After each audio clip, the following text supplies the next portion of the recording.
Bonjour tout le monde, cette vidéo est la 7e d'un tutoriel qui comprend 15 parties et qui est destiné à apprendre Arduino aux débutants. Alors dans cette vidéo, on va voir une deuxième méthode pour brancher un écran LCD à votre Arduino. On en profitera pour voir deux nouveaux types de variables, les variables de type float et les variables de type booléenne. Et on verra également comment afficher un message et le faire défiler soit de droite à gauche, soit de gauche à droite sur votre afficheur. Voilà, on commence tout de suite après l'intro.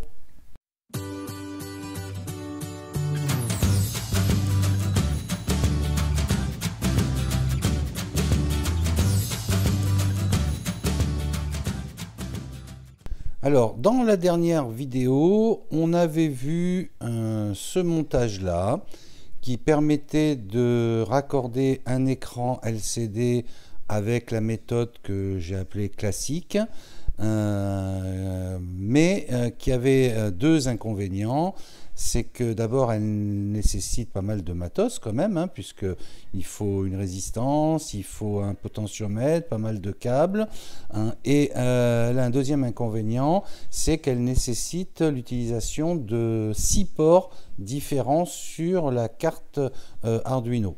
Donc quand on a des montages un peu complexes et qu'on a besoin de pas mal d'entrées et sorties, ça peut devenir très vite gênant. Son avantage, c'est pour ça que je vous l'ai présenté dans la vidéo précédente, la vidéo numéro 6, c'est que tous ces matériels-là sont disponibles dans le kit de démarrage.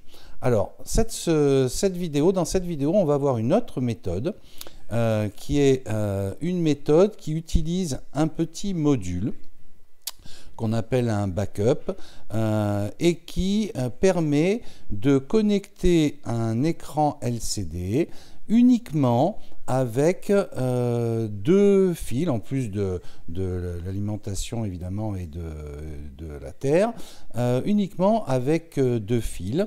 Et pour ça, on utilise donc ce petit module. Alors je vais vous montrer comment que ça se présente. Ça, c'est la fiche technique d'un écran LCD. Donc voilà l'écran en fait. Ici, il y a une broche et à l'arrière de cet écran, on branche ce petit module-là, qui est un module I2C, je vais vous expliquer ce que c'est, et qui permet en fait, qui regroupe en fait tous les éléments dont on a besoin, y compris le petit potentiomètre. Mais qui a un avantage, c'est que pour le connecter sur la broche, sur l'Arduino, on a besoin en fait que de deux broches. On n'a besoin que des broches A4 et A5. Alors, le système qui est utilisé, c'est ce qu'on appelle le système I2C, ça veut dire Integrated Circuit, qui permet en fait de connecter, si on le souhaite, même plusieurs écrans en utilisant uniquement deux branches. On peut brancher 2, 3, 4, je crois jusqu'à 8 écrans successifs uniquement sur ces deux broches-là. Et le petit module va lui permettre de gérer les priorités et d'afficher successivement sur les différents écrans les informations que l'on souhaite lui donner grâce au programme. Alors, donc je vous ai montré un petit peu comment que ça se passe ici. Donc voilà, c'est ce petit module-là. Je vous mettrai dans la description un lien vers Amazon pour pouvoir acheter ce petit module, mais vous pouvez le trouver sur tous les fournisseurs tels AliExpress ou autres, ou tous les fournisseurs de pièces électroniques. Voilà, donc, alors, il n'est pas dans les kits de démarrage, mais ça ne vaut pas très cher, ça vaut 1 ou 2 euros le petit module, selon la quantité que vous achetez, mais il présente vraiment un grand intérêt, c'est qu'il va regrouper et permettre de centraliser tous les éléments dont on a besoin pour connecter un écran en utilisant uniquement les deux broches A4 et A5 de l'Arduino. Alors en fait, quand on utilise le système I2C, on a besoin en fait des broches SDA et SDL et SDC pardon, de l'Arduino. Ces broches-là, on les trouve à deux endroits dans l'Arduino, soit la broche A4 et A5, soit ces deux broches ici, voilà, les SDA et SCL, qu'on trouve. En fait, SDA, ça veut dire, c'est la broche qui va permettre de transmettre les données. Et SCL, c'est Serial Clock, qui va permettre en fait de gérer les priorités, puisque comme je vous l'ai indiqué, on peut brancher, si l'on souhaite, plusieurs écrans et avec des instructions dans le programme. Et en fait, c'est le module qui va permettre d'envoyer les informations à tel ou tel écran. Alors, maintenant qu'on a vu la façon donc très simple de brancher l'écran, hein, donc une alimentation 5 volts, la terre, enfin le ground, et ensuite deux fils SDA SCL pour se raccorder aux deux broches, soit 4 à 5 de l'Arduino, soit ces broches SCL et SDA de l'Arduino. Okay. Alors maintenant qu'on a vu ça, on va voir comment programmer cet Arduino pour pouvoir afficher un texte sur l'écran et ensuite on va voir comment on peut faire défiler à droite et à gauche ce texte. Alors pour ça, je vous ai préparé un petit programme ici. On a donc, comme à chaque fois, d'abord on y inclut la bibliothèque nécessaire qui est la bibliothèque Liquid Crystal I2C. Alors, pour cette bibliothèque-là, qui n'est pas de mémoire directement installée avec le logiciel Arduino, je vais en profiter pour vous montrer comment on installe une bibliothèque, une nouvelle bibliothèque dans votre Arduino. Alors pour ça, c'est assez simple. On va dans le menu Outils, on fait Gérer les bibliothèques et on va avoir une petite fenêtre qui va s'afficher pour pouvoir gérer effectivement ces bibliothèques-là. Voilà. Ici, vous avez toutes les bibliothèques qui sont présentes ou que vous pouvez télécharger. Donc, et il vous suffit ici de rentrer le nom de la bibliothèque que vous voulez récupérer. Donc ici, on va mettre Liquid Crystal. Alors attention, parce que ça s'écrit avec un Y, -bas I2C. Voilà. Et toutes les bibliothèques qui contiennent ces indications vont donc rester ici. Donc voilà, il y en a plusieurs. Celle qu'il faut utiliser, c'est, je vais vous la montrer, parce qu'il y a plusieurs, il existe plusieurs bibliothèques, donc c'est pas celle-ci. Voilà, c'est celle-ci. D'accord? Donc c'est la Liquid Crystal I2C, telle qu'elle. Et donc là, bon, vous voyez que chez moi, elle est installée, mais pour l'installer chez vous, vous allez vous passer la souris sur la bibliothèque en question et vous cliquerez, donc là je ne vais pas le faire parce que ce n'est pas la bonne bibliothèque, hein, sur le bouton installer, ça vous installera directement la bibliothèque. Voilà. Et une fois que ça sera fait, vous allez la retrouver dans les bibliothèques avec la mention installée ici en vert. Alors, une fois que vous avez fait ça, donc vous indiquez le nom de la bibliothèque.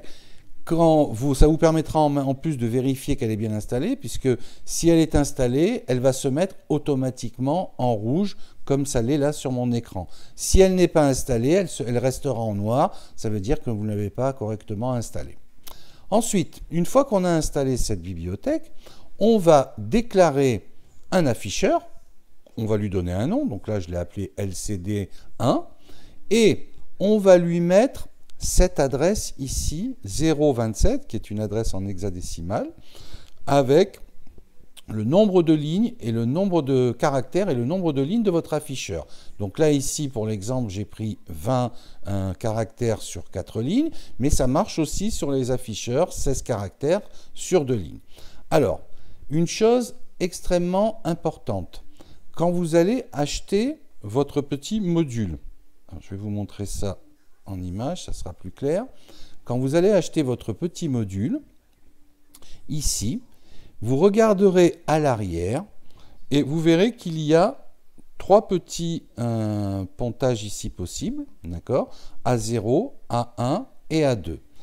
Et normalement, je dis bien normalement, quand vous allez acheter votre afficheur, il n'y aura pas de pontage, il n'y aura pas de switch ici entre les différents A0, A1 et A2, c'est-à-dire qu'il n'y aura en fait que 2 plots sans liaison ici.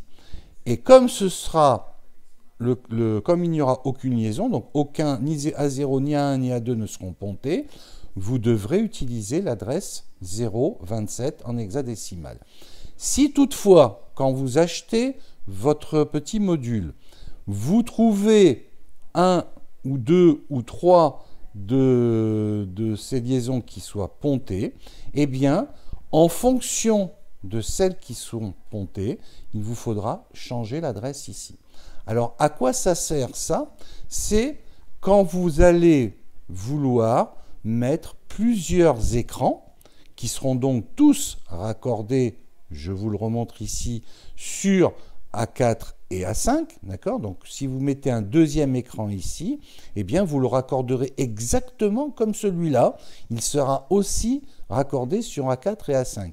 Mais, pour que le système fonctionne et que Arduino sache de quel écran on parle, eh bien, il vous faudra vous-même, derrière, ici, ponter l'une des trois, ou deux des trois, ou les trois, ici, pour pouvoir ensuite changer d'adresse, parce qu'il faudra que, au moment de la déclaration dans le programme, vous mettiez ici l'adresse qui corresponde à chacun de vos écrans. Ok? Bon, donc là, pour l'instant, on va rester sur le fait qu'il n'y ait qu'un seul écran. Donc, vous vérifiez à l'arrière, quand vous allez recevoir votre petit module, que vos trois cavaliers ne sont pas mis. Donc normalement, ça sera le cas. Hein. Ils sont livrés généralement avec A0 et A1, A2 non pontés. Donc on se retrouve dans le cas de la première ligne ici. Et donc l'adresse qu'il vous faudra mettre dans le programme, c'est l'adresse 027. Sinon, vous mettrez l'adresse correspondante.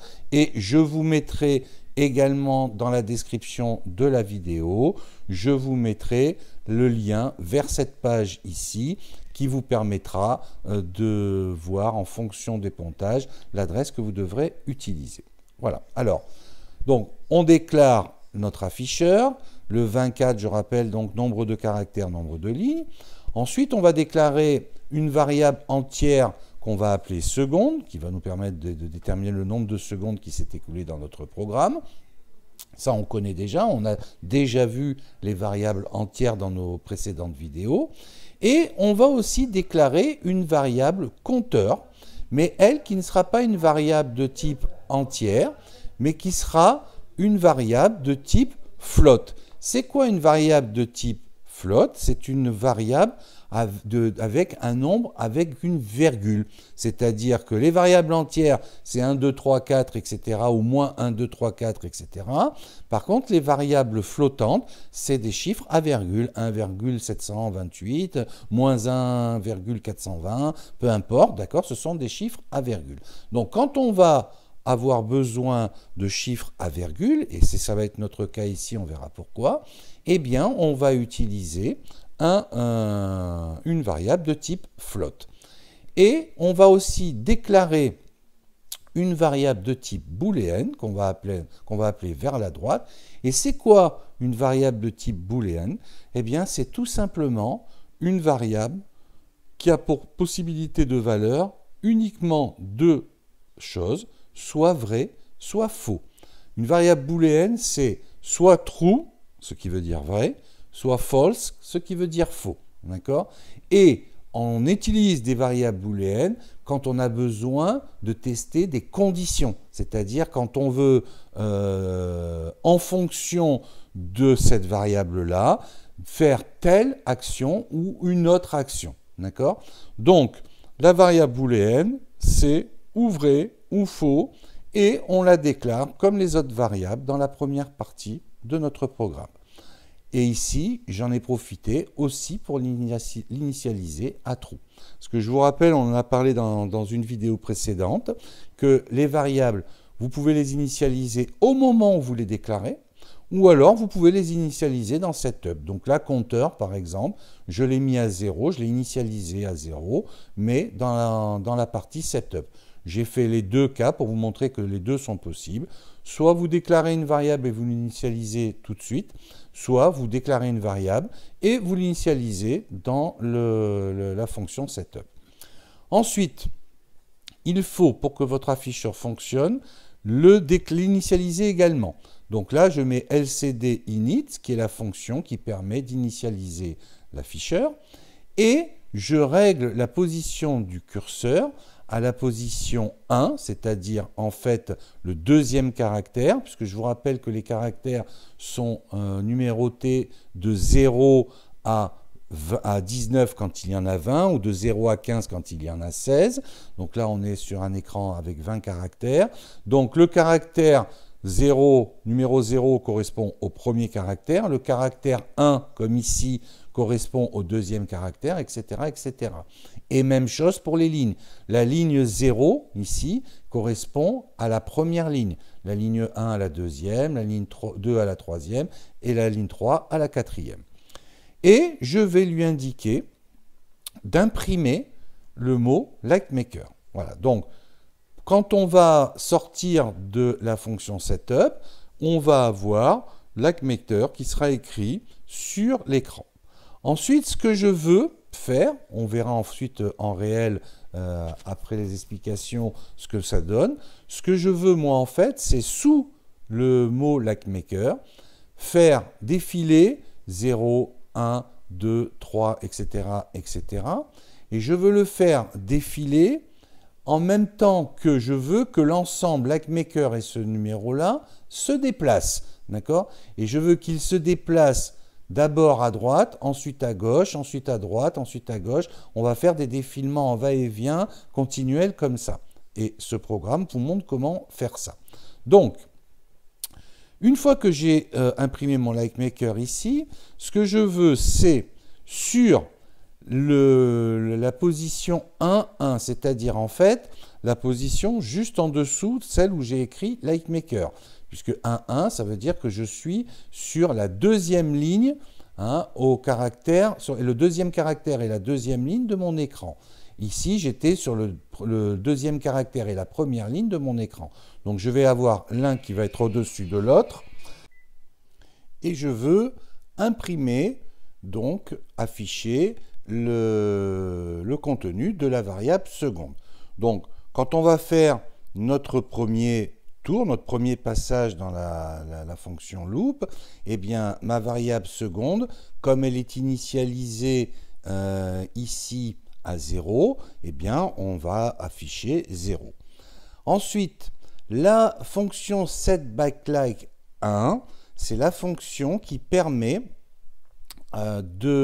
d'allumer le rétroéclairage de votre afficheur, puisque on peut soit le rétroéclairer, soit ne pas le rétroéclairer. Donc quand on veut le rétroéclairer, eh bien on règle setBackLike à 1, et quand on veut éteindre le rétroéclairage, comme ici, on met setBackLike à 0. Alors là, vous voyez, je l'ai mis en commentaire parce que moi je veux vous montrer tout à l'heure, lorsque je vous montrerai en réel ce que ça donne, je veux que l'écran reste éclairé pour que vous ayez une meilleure visibilité. Mais vous pouvez éteindre et allumer le rétroéclairage grâce à la fonction setBackLike que vous mettrez soit à 1 pour allumer le rétroéclairage, soit à 0 pour l'éteindre. Ensuite, vous avez des fonctions d'attente, bon maintenant on les connaît bien, donc là on va attendre une demi-seconde et si vous faites flasher votre écran, donc l'allumer et éteindre le rétroéclairage, eh bien on aura aussi un délai d'une demi-seconde entre les deux. Et ensuite, qu'est-ce qu'on va faire? On va incrémenter de 1 la variable seconde, donc une fois qu'on sera passé par cette instruction-là, ma variable seconde qui était à 0, elle passera à 1. Et on va également incrémenter ma variable compteur de 1, qui elle aussi, au départ, est à 0, puisque dans la fonction setup, j'ai initialisé la variable compteur à 0. Et donc, une fois qu'elle sera passée par cette instruction-là, la première fois, elle va augmenter de 1, donc elle deviendra de 1. Et ensuite, on va faire un test. Alors, je vous explique le but de ce petit bloc de programmation. Ce que je veux, c'est que mon LikeMaker et le numéro qui est en dessous se déplacent 5 fois vers la droite. Une fois qu'il s'est déplacé 5 fois vers la droite, je veux qu'il se déplace 5 fois vers la gauche. Et ainsi de suite. Une fois qu'il se sera déplacé 5 fois vers la gauche, je veux qu'il se redéplace 5 fois vers la droite et faire ça de façon permanente tant que je n'arrête pas mon programme. Alors pour ça, comment que je vais faire pour programmer ça? Premièrement, je vais tester avec ma fonction if ici, je vais tester la valeur de ma variable vers la droite. Je rappelle que vers la droite, c'est une variable booléenne, donc elle ne peut avoir que deux valeurs, soit true, soit false. Or, je l'ai initialisé quand je l'ai créé, ma variable, je l'ai initialisé à true. Donc, lors du premier passage ici, ma variable vers la droite vaut true. Or, on a vu aussi, quand on a étudié la fonction if dans une vidéo précédente, que la fonction if ne réalise ce qu'il y a entre les deux premières accolades ici, que si ce qu'il y est à l'intérieur des parenthèses ici est true, est vrai. D'accord? Donc, si ce qu'il y a entre les parenthèses ici est vrai, je réalise ce qu'il y a entre les accolades ici. Sinon, else, ça veut dire sinon, alors je réalise ce qu'il y a dans les deuxièmes accolades ici. Donc, qu'est-ce qui se passe? On passe pour la première fois dans la fonction if. On a notre vers la droite qui est vrai, d'accord? Donc, puisque vers la droite est vrai, je vais dire à mon afficheur que je veux qu'il déplace vers la droite l'ensemble de l'écran. Okay? Et ça, on le fait par le biais de la fonction scroll display right, ce qui veut dire littéralement défile l'affichage à droite. D'accord? Et si vers la droite n'est pas true, c'est-à-dire s'il est devenu false, on va voir comment, d'accord? Alors je veux que mon écran défile vers la gauche et j'utiliserai l'instruction scroll display left, ce qui veut dire littéralement défile l'affichage à gauche. Alors, donc, on prend le premier passage, mon vers la droite est à true, donc je donne comme instruction à l'écran de tout déplacer d'un cran vers la droite. Ensuite, il arrive ici sur la deuxième instruction if. Alors là, je vais vous expliquer une chose que vous pourrez utiliser très souvent dans les programmes. Moi, ce que je veux, comme je vous l'ai expliqué, c'est que mon affichage, ce que j'ai mis sur mon écran, se déplace vers la droite, et puis ensuite vers la gauche, etc. Et j'ai fixé qu'il se déplace 5 fois vers la droite. Une fois qu'il est arrivé à ces 5 fois, il se déplacera 5 fois vers la gauche, etc., etc. Alors, comment savoir qu'on est passé 5 fois, qu'on a déplacé 5 fois notre affichage? Eh bien, grâce à la variable compteur et grâce à la fonction int ici. Alors, je vous explique tout ça en détail. Je veux savoir, en fait, si compteur est un multiple de 5, puisque je veux que le changement de direction se fasse au bout de 5 passages, et puis ensuite au bout du 10e, donc on aura encore fait 5 de plus, et puis du 15e, donc j'aurai encore fait 5 de plus, etc., etc. Donc, à chaque fois que la valeur de mon compteur sera un multiple de 5, alors je vais donner comme instruction à la variable vers la droite de changer de valeur. Comment je fais pour expliquer que déterminer que la valeur compteur est un multiple de 5? Eh bien pour ça, je vais diviser le contenu de ma variable compteur par 5. Si c'est un multiple de 5, alors j'aurai un nombre entier. Et si ce n'est pas un multiple de 5, j'aurai un nombre qui ne sera pas entier. Si par exemple, je prends 10 qui est un multiple de 5 et que je le divise par 5, j'obtiens 2 qui est un nombre entier. Par contre, si je prends 13 et que je le divise par 5, je vais obtenir 2,3 et des poussières qui n'est pas un nombre entier. D'accord? Alors, ce qu'il faut que je fasse, c'est que je détermine si compteur divisé par 5 est un nombre entier ou pas. Pour ça, j'utilise la fonction int. la fonction int à ne pas confondre avec la déclaration de variable int, même si ça a un lien, vous allez voir. Donc, quand on déclare une variable int ici, on n'a pas de parenthèse, on déclare juste, par exemple, que seconde est une variable de type entier. En revanche, quand on met int avec des parenthèses et quelque chose à l'intérieur, c'est une fonction qui va permettre de récupérer la partie entière d'un nombre à virgule. Donc, quand je fais compteur divisé par 5, si compteur n'est pas un multiple de 5, je vais avoir un nombre à virgule. Et si je prends la partie entière de ce nombre à virgule, il ne sera pas égal au nombre initial. Je m'explique. Je prends compteur égale 3. Je le divise par 5. Ça nous donne 0,6. Si je prends la valeur, la partie entière de 0,6, ça nous donne 0. Eh bien, 0 n'est pas égal à 0,6. En revanche, si je prends compteur égale 10, que je le divise par 5, ça me donne 2. Si je prends la valeur entière de 2, ben c'est 2, d'accord? Et donc 2 est bien égal à 2. Okay? Donc, pour tester si un nombre est une valeur entière ou une valeur à virgule, eh bien, je le divise, je prends ce nombre-là, donc là, compteur divisé par 5, je prends sa valeur entière, et si sa valeur entière est égale à compteur divisé par 5, ça veut dire que compteur est un nombre multiple de 5. Voilà. Je vous redonne un autre exemple pour que ce soit le plus clair, parce que c'est un tout petit peu compliqué. Si je prends par exemple compteur égale 12, et que je le divise par 5, 12 divisé par 5, ça va me donner un nombre comme 2,2, je n'ai pas fait le calcul exact, mais on va dire 2,2.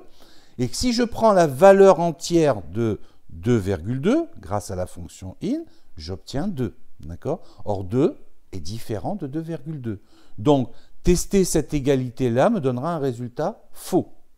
En revanche, si je prends compteur égale 20 et que je le divise par 5, 20 divisé par 5, ça fait 4. Si je prends la valeur entière de 4, eh bien c'est 4. Donc la valeur entière de compteur divisé par 5 sera bien égale à compteur divisé par 5. D'accord? Donc, ce qu'il y a à l'intérieur de la condition if ici sera vrai, donc true. D'accord? Donc, pour tester et pour résumer, si je veux savoir si un nombre est un multiple de 5, eh bien, je le divise par 5 et je vérifie que si ce résultat-là est égal ou pas à, et que je prends la valeur entière de ce résultat, et je vérifie si la valeur entière du résultat est égale au résultat. Si c'est le cas, alors c'est que la valeur compteur est un multiple de 5. Si ce n'est pas le cas, c'est que ce n'est pas un multiple de 5. Bon, maintenant qu'on a expliqué ça, on revient à notre programme quand on arrive ici. Donc, premier cas de figure, quand on va rentrer la première fois, tester la première fois ici, on va avoir compteur qui vaut 1. Donc, si je prends la valeur entière de 1 divisé par 5, 1 divisé par 5, c'est 0,2. Et la valeur entière de 0,2, c'est 0. Or, 0 n'est pas égal à 1 divisé par 5, n'est pas égal à 0,2. D'accord? Donc, ce qu'il y a entre les parenthèses ici sera faux, false. Donc, ce qu'il y a entre les accolades ici ne sera pas exécuté. Donc, mon vers la droite restera à la valeur de true. Et donc, lors du prochain passage, comme ici, vers la droite sera true, eh bien, on va encore une fois donner l'instruction de se déplacer d'un cran à droite. Okay? Lors du deuxième passage, mon compteur vaudra 2. 2 divisé par 5, ça nous donne 0,4. La valeur entière de 0,4, la partie entière de 0,4, c'est 0. 0 n'étant pas égal à 0,4, cette condition-là sera false, et donc on ne va pas exécuter ce qu'il y a entre les accolades. D'accord? Et donc mon vers la droite ne changera pas de valeur, et donc au troisième passage, mon vers la droite sera toujours à true. Et etc. jusqu'au cinquième passage. Qu'est-ce qui va se passer quand le compteur sera égal à 5? Eh bien, compteur divisé par 5, 5 divisé par 5, ça fait 1. La partie entière de 1, c'est 1. Et donc, on aura bien la condition qui est entre les parenthèses ici, qui sera vraie. Et puisqu'elle sera vraie, alors ce qu'il y a entre les accolades ici va s'exécuter. Et donc, on aura vers la droite égale point d'exclamation vers la droite. Alors, ça veut dire quoi quand on met un point d'exclamation devant une variable booléenne? Eh bien, on lui change sa valeur. C'est-à-dire que si vers la droite vaut true, il deviendra false. Et si vers la droite vaut false, il deviendra true. D'accord? Donc, quand on veut changer en une ligne la valeur d'une variable booléenne, il suffit de mettre devant un point d'exclamation. Donc, qu'est-ce qui va se passer quand notre vers la droite va devenir false? Eh bien, au passage suivant, quand on va revenir à cette ligne-là, comme vers la droite vaudra false, ce qu'il y a dans les premières accolades ne va pas s'exécuter. Ce qui va s'exécuter, c'est ce qu'il y a dans les deuxièmes accolades. Et donc, dans les deuxièmes accolades, on lui donne comme instruction de se déplacer vers la gauche. Donc, après 5 déplacements successifs vers la droite, eh bien, tout ce qui est sur l'afficheur se déplacera d'un cran vers la gauche. Et on continue. Compteur passant la valeur 6, d'accord, on ne va pas exécuter, pour les mêmes raisons que ce que je vous ai expliqué tout à l'heure, on ne va pas exécuter ce qu'il y a dans les accolades. Donc vers la droite restera encore à false. Jusqu'à quand? Jusqu'à que compteur vaille la valeur de 10. Parce que 10 sur 5, ça fait 2. La valeur entière de 2, ben, c'est 2 lui-même. Donc on va à nouveau exécuter ce qu'il y a entre les accolades du if ici, d'accord? Et on va à nouveau changer la valeur de vers la droite qui va redevenir true, d'accord? Et donc, quand on sera ici, on va, à ce niveau-là, déplacer vers la droite le contenu de l'afficheur, etc., etc. Donc, toutes les 5 fois, on va passer d'un défilement vers la droite à un défilement vers la gauche. Voilà. Alors, avant de vous montrer en réel ce que ça donne, je fais juste une petite aparté ici. Quand on teste une condition dans une boucle if, on doit mettre, si on veut vérifier une égalité, on doit mettre égal, égal. D'accord? On n'attribue pas la valeur compteur sur 5 à int de compteur sur 5, on vérifie si les deux sont égales. D'accord? Donc, vous voyez la différence avec une valeur qu'on attribue, comme là, compteur égale 0, on met une seule fois le égal, parce que c'est une attribution de valeur. Tandis que quand on teste si une valeur est égale, eh bien, on met 2 fois le égal ici. Donc ça, ce n'est pas une erreur, c'est bien comme ça qu'il faut le faire. D'ailleurs, si vous ne le faites pas, ça déclenchera une erreur. Voilà. Alors, on va regarder ce que ça donne en réel. Alors voilà, j'ai transféré mon programme dans l'Arduino. Donc, voilà ce qui se passe. Donc, on a bien le LinkMaker avec le nombre du compteur en dessous. Et on voit que toutes les fois qu'on arrive à un multiple de 5, eh bien, on change la direction de l'affichage. Donc, 19, 20, hop, on repart sur la droite jusqu'à 25, 23, 24, 25, hop, on repart sur la gauche, etc., etc. Donc voilà pour ce que ça donne en réel. Dernière petite chose, l'afficheur possède de nombreuses fonctions, donc on ne peut pas toutes les voir en une vidéo, même plusieurs, ça serait un peu trop long. Alors, ce que j'ai fait, je vais vous mettre un lien également sous la vidéo d'une page où toutes les fonctions sont listées avec une petite explication succincte à côté. Et puis n'hésitez pas à les essayer et puis à voir comment que ça fonctionne. Voilà, j'espère que vous avez appris des choses. Je vous remercie pour vos nombreux commentaires. Et n'hésitez pas à mettre un petit pouce bleu, ça fait toujours plaisir. Et à vous abonner à ma chaîne si vous voulez la suite des tutoriels. Le prochain tutoriel, ce sera sur les moteurs stepper. Un autre type de moteur, on a déjà vu les servomoteurs. Mais là, c'est un moteur qui permet de faire beaucoup d'autres choses que l'on verra dans la vidéo numéro 8. Merci.